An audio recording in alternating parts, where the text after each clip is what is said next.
Senior सहाफ़ी तज्ज़ियाकार हामिद मीर साहब हमारे साथ मौजूद हैं। मीर साहब शुक्रिया। मीर साहब, ज़ाहिर है खित्ते की सूरत हाल बड़ी ट्रिकी है। कहा जा रहा था लेकिन अमेरिका का ये बयान इस हमले के बाद कि हमारा इसमें कोई अमल दखल है नहीं, हमारी इन्वॉल्वमेंट नहीं है, ईरान ने इसे यकसर मुस्तरद कर दिया है।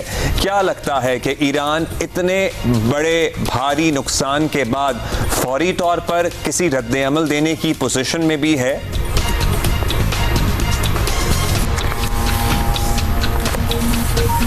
हामिद मीर साहब, आवाज आ रही है आपको? अच्छा जी, हामिद मीर साहब से दोबारा राब्ता करते हैं, उनसे तज्जिया तबसरा इसके ऊपर जानेंगे, उनकी राय जानेंगे। इस वक्त जो इसराइली फौज की तरफ से ताज़ा तरीन इत्तलात आ रही हैं, आप तक पहुंचाते हैं। ईरान पर हमलों में 200 लड़ाका तैयारों ने हिस्सा लिया, ये बताया जा रहा है इसराइली फौज की जानिब से। चंद घंटों में ईरान ने 100 से ज़ायद ड्रोन से हमला किया है। इसराइली फौज ये दावा कर रही है। आपको पता ही है इसराइल ने ईरान के ऊपर जो मुख्तलिफ मकामात को, मुख्तलिफ जो उनकी इंस्टॉलेशन है न्यूक्लियर, उनको निशाना बनाया है। इसके बाद रेजिडेंशियल कंपाउंड्स जो इनकी लीडरशिप के रेजिडेंशियल कंपाउंड्स थे उनको भी निशाना बनाया है। उसके बाद इसराइली फौज ये कह रही है कि चंद घंटों में ईरान ने 100 से ज़ायद ड्रोन से हमला किया है और ईरान पर हमलों में 200 लड़ाका तैयारों ने हिस्सा लिया। जाहिर है भारी नुकसान उठाना पड़ा है ईरान को, इतनी टॉप टियर लीडरशिप का शहीद हो जाना। क्या लगता है किसी इस पोजीशन में भी है कि ईरान फौरी तौर पर या इवन कुछ दिन बाद फिलहाल जवाब दे सके, या फिर एक कैलकुलेटेड सा रिस्पॉन्स होगा और मामला यहाँ डिफ्यूज हो जाएगा, या फिर अब ये फुल फ्लेज जंग का आगाज है इस खित्ते में?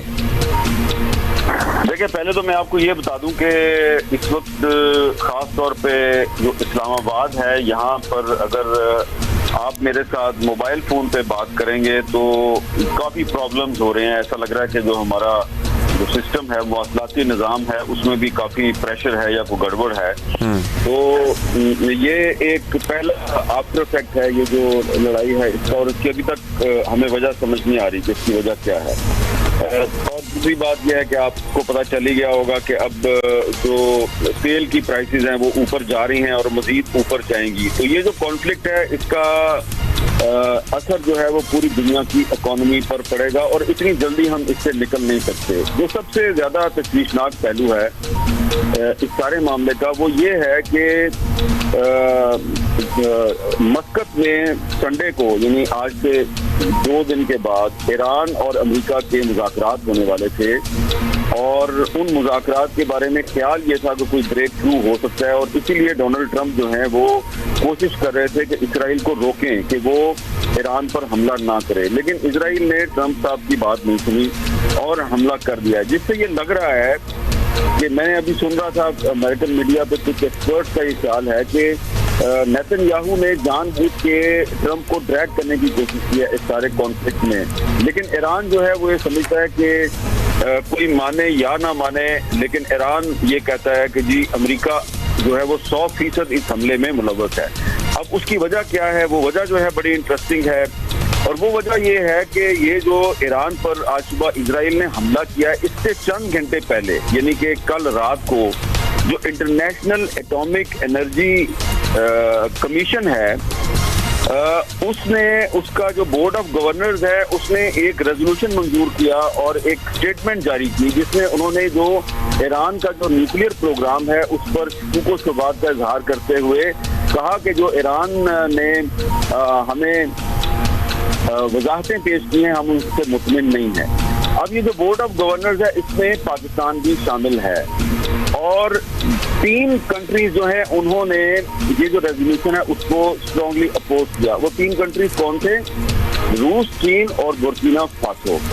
जबकि पाकिस्तान समेत 11 ममालिक ने एब्सटेन किया, यानी कि पाकिस्तान ने ना तो यस किया ना नो किया बल्कि एब्सटेन कर दिया और अमेरिका जो है उसने इस रेजोल्यूशन की हमायत की।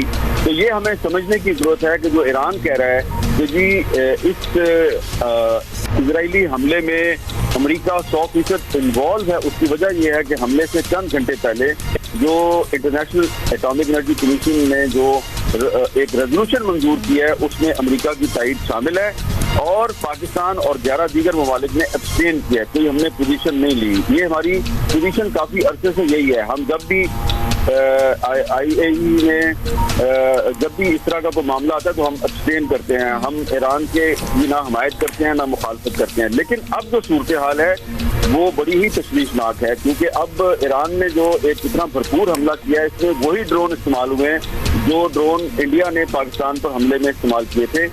और इसमें जो एक और तशवीशनाक पहलू ये है कि ये कोई किसी को अच्छा लगे या बुरा लगे कि जो इजराइल का जो इंटेलिजेंस का सिस्टम है विद इन ईरान, वो ऐसा लगता है कि बड़ा इफेक्टिव है। उनको बड़ी अच्छी तरह पता था कि ईरान का की जो अहम फौजी शख्सियात हैं वो कहाँ पर बैठी हुई हैं, उनकी जो रेवोल्यूशनरी गार्ड के कमांडर्स हैं वो कहाँ पे बैठे हुए हैं, उनके साइंटिस्ट जो हैं वो कहाँ पे सोए हुए हैं, और उन सब को उन्होंने बहुत ही आसानी से टारगेट किया है। और ये पहली दफा नहीं किया, ये पिछले 5-6 साल से ऐसा ही हो रहा है। एक ईरान के बहुत बड़े न्यूक्लियर साइंटिस्ट थे मोहसिन फखरीजादे, उनको आज से 5 साल पहले ईरान में इसी तरह उनको टारगेट किया गया। फिर आपको याद होगा पिछले साल हमास के सरबराह इस्माइल हानिया साहब को भी तेहरान में इसी तरीके से अटैक किया गया। तो ये एक बड़ी ही तशवीशनाक बात है कि इजराइल का जो इंटेलिजेंस सिस्टम है वो बहुत ही इफेक्टिव नजर आता है विद इन ईरान।